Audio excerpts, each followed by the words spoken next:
কখনো কি টমেটোর পরোটা খেয়েছেন? নাকি নাম শুনেছেন? আজকে আপনাদের সাথে শেয়ার করব একেবারে সিম্পল উপায়ে টমেটোর পরোটা, যেটা খেতে হবে একেবারে অনবদ্য। আশা করি আপনি এটা দিয়ে অনেকেরই মন জয় করে ফেলতে পারবেন। তাহলে চলুন বানানো যাক।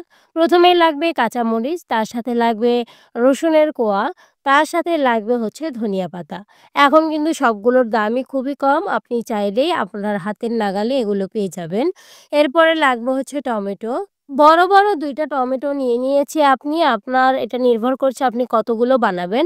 আপনি যদি ৩ থেকে ৪ টা পরোটা বানান সেক্ষেত্রে আপনার ১ টা টমেটো হলেই হবে। যদি বেশি বানান সেক্ষেত্রে আপনার ২ টা টমেটো, ৩ টা টমেটো লাগবে।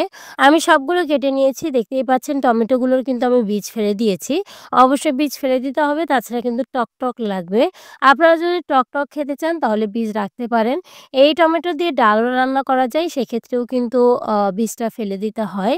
এরপরে এর মধ্যে একটু আদা রসুন মানে আদা বাটা দিয়েছি আরকি, রসুন তো কোয়ায় দিয়েছি। সবগুলো একসাথে ব্লেন্ডারে মিক্সড করে নিয়েছি। এরপর বাটিতে ঢেলে নিয়ে এর মধ্যে ময়দা এড করেছি। তবে আপনারা উল্টোভাবে করতে পারেন। মানে ময়দার সাথে আগে লবণ এবং তেল মিশিয়ে ঝুরঝুরে করে নিয়ে তার মধ্যে ওই টমেটোর পেস্টটা ঢেলে দিতে পারেন। ওটা আরও বেশি ভালো হয়। আমি এভাবেই করেছি।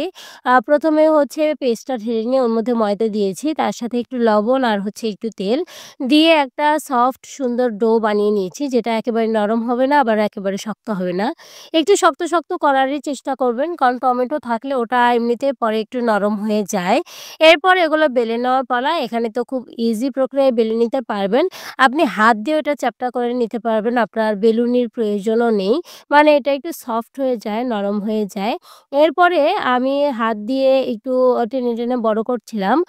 যদি বেশি নরম হয়ে যায় সেক্ষেত্রে আপনারা ময়দা দিয়ে বেলবেন। যদি একেবারে শক্ত হয়ে যায় সেক্ষেত্রে আপনারা তেল দিয়ে বেলবেন। ২ টার ক্ষেত্রে ২ রকম।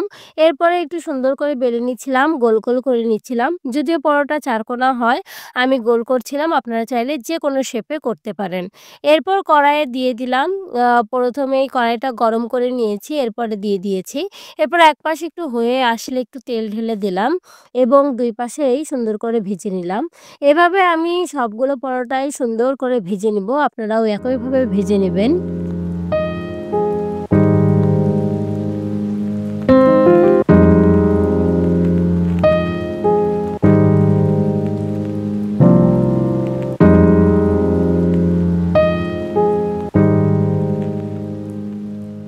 এই পরোটাটা ভাজা আগের পরোটার চেয়ে বেশি ভালো হয়েছে। সুন্দর একটা কালার এসেছে।